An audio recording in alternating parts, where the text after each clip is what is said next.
யாக்கோபுக்கு அவன் மீறுதலையும் இஸ்ரவேலுக்கு அவன் பாவத்தையும் அறிவிக்கும்படி கர்த்தருடைய ஆவி என்ன பண்ணாரு? அருளிய பலத்தினாலும் நியாயத்தினாலும் இதுக்கு நான் பண்ணி உனக்கு பலத்தை கொடுத்திருக்கேன். உனக்கு இருக்கிற பலம் கொஞ்சம் தான் பலம். நான் உன்னை நிரப்பிடுவேன். எதனால் நிரப்புவேன்? நியாயத்தினாலையும் நீதியினாலையும் போட்டுக்கா.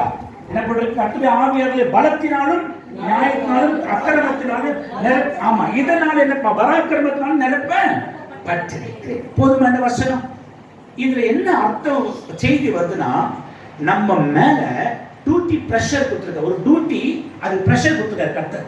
இப்ப நாங்களாம் வேலை செய்ய இடத்துல வந்து ரொம்ப பிரஷரா இருக்குது வேலைன்னு சொல்லுவோம் தெரியுமா? ஆபீஸ் வேலை ரொம்ப பிரஷர்.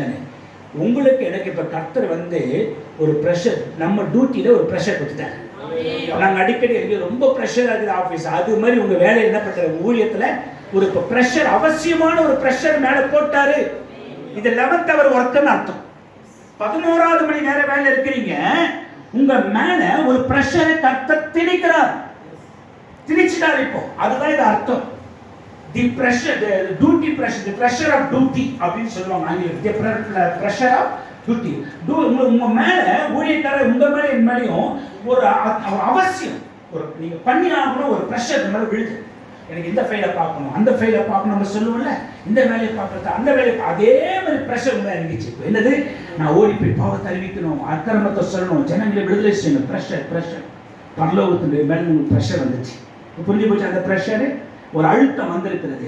அதை தான் இங்க மீகத்திற்கு சொல்றாரு, நான் கர்த்தருடைய ஆவியாரில் பலத்தினாலும் நியாயத்தினாலும் பராக்கில் நிரப்பப்பட்டது. என் மேல ஒரு பிரஷர் விழுந்துச்சு.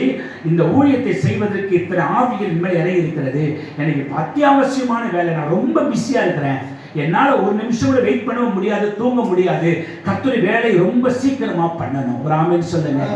ஏன் அப்படின்னா கர்த்தர் சொல்றாரு பாருங்க, யோவான் சுவிசேஷம் 15:26 பாருங்க. யோவான் 15:26 கொஞ்சம் எடுத்துக்கொள்ளுங்களேன்.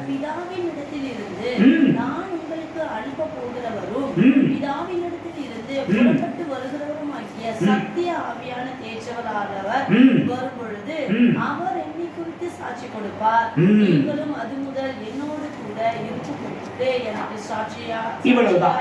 அப்ப யார்? இப்ப நமக்கு யார் இருக்கா? பரிசுத்த ஆவியானவர் நம்ம மேல இருக்கிறபடினாலே இந்த பலத்தோட தான் நீங்க போக போறீங்க. ஹல்லேலூயா, ஹல்லேலூயா. யோவான் 16:13 கொஞ்சம் வாசிங்களேன். யோவான் 16:13 போடுங்க. சத்திய ஆவியாகிய அவர் வரும்போது சகல சத்தியத்திற்குள்ளும் நம்மை என்ன பண்ணுவாரா?